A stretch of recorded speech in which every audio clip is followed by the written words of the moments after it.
Ce soir, France 2, dans Envoyé spécial, va s'intéresser au sommeil. Comment bien dormir? Pour en parler avec nous, Benjamin Lubzinski, bonjour. Bonjour. Merci d'être là. Bien dormir, ça s'apprend, c'est ce que vous nous dites. 2 mois de programme pour retrouver le sommeil. C'est aux éditions du Rocher.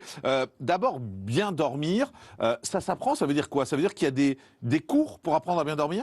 Il y a des cours, oui, tout à fait. Il y a les thérapies cognitives ou comportementales qui fonctionnent. Et puis, il y a le programme de mon livre qui va donner sur 8 semaines la possibilité de reconstruire son sommeil. Donc, il faut réapprendre à être calme dans son corps, dans sa tête, réapprendre à lâcher prise et puis surtout se débarrasser de cette idée qui est terrible, c'est « je suis insomniaque ». Je me persuade que je suis insomniaque et à cause de ça, j'arrive pas à m'endormir. Donc on apprend à se déconditionner et à faire en sorte que le corps soit suffisamment calme pour lâcher prise et pouvoir s'endormir ensuite. Mais qu'est-ce qui fait qu'on dort mal? En fait, est-ce qu'il y a des éléments qui font qu'on dort mal? Alors, dormir mal, c'est avoir un sommeil de mauvaise qualité, trop court ou avoir des insomnies. Ça dépend, ça peut être les trois.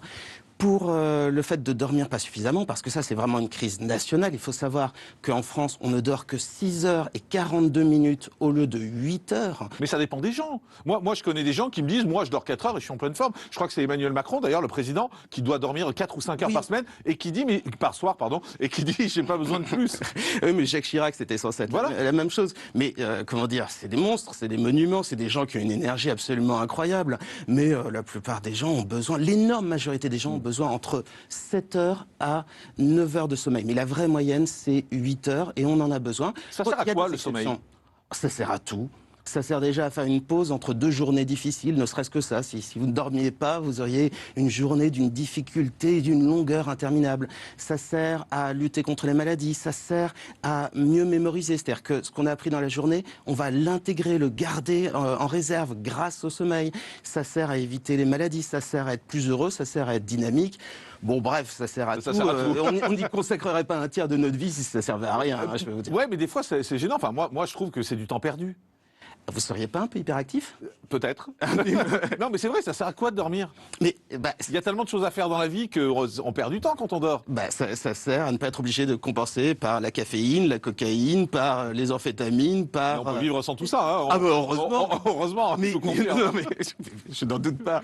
Mais non, on peut pas arnaquer le sommeil. Si vous essayez de l'arnaquer, vous serez sanctionné un jour ou l'autre. Alors, ce qui est intéressant dans votre livre, c'est que vous expliquez que bien dormir, ça se prépare dans la journée. Ouais. Et qu'il faut avoir un certain rythme. Et d'ailleurs, il y a un plan sur le rythme de journée. Expliquez-nous un peu, il faut un rythme dans la journée qui va permettre de bien dormir. C'est-à-dire, il ne faut pas se dire, je vais travailler à fond pendant 7 heures, par exemple. Ah non, il faut prendre des pauses toutes les heures et demie. Il faut aussi, dès le matin, si possible, s'exposer à la lumière. Parce que quand vous exposez à la lumière le matin, ça diminue la sécrétion de mélatonine. Et le soir, ça va créer un boost de cette hormone qui va vous permettre de vous endormir. Donc, faire un petit peu de marche le matin, faire des pauses toutes les heures et demie, c'est ce qu'on appelle les cycles ultradiens.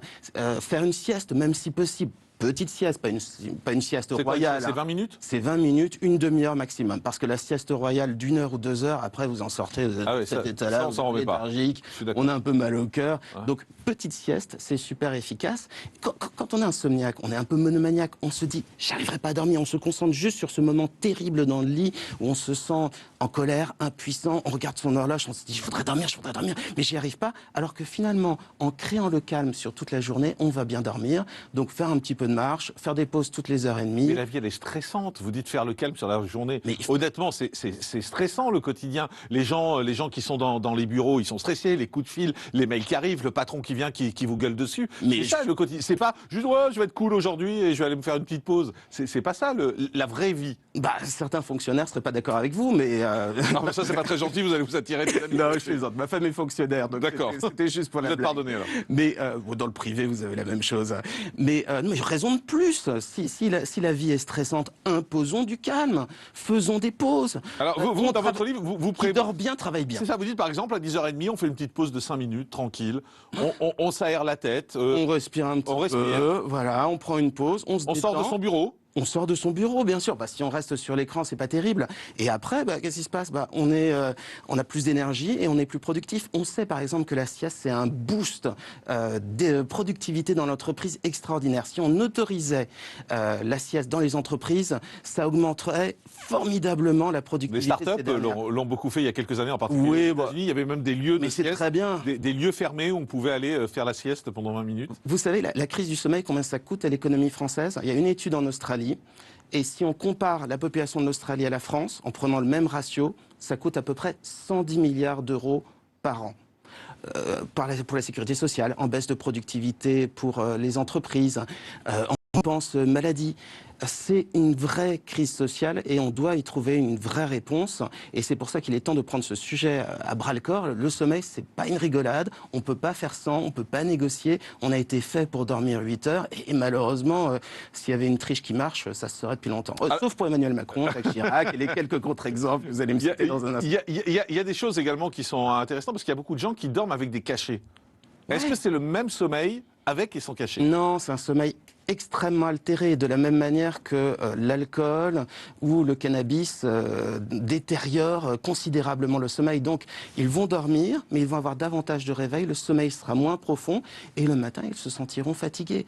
Donc, il vaut mieux dormir, à la limite, un tout petit peu moins, mais sans médicaments, vous serez plus en forme que si vous dormez un tout petit peu plus grâce à des médicaments. Et puis surtout, le mieux, c'est d'apprendre à s'endormir sans rien. Quand vous pensez qu'il y a une technique qui s'appelle l'hypnose, qui permet de se détendre complètement dans sa tête, dans son corps, vous êtes dans un état semi-léthargique, complètement vaseux, et après vous arrivez à vous endormir, on se dit, mais pourquoi donner des cachetons ?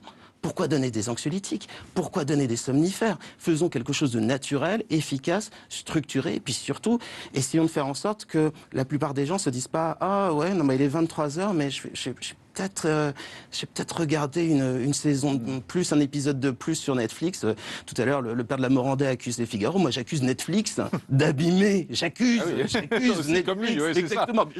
Il était très bon tout à l'heure, donc je reprends son expression.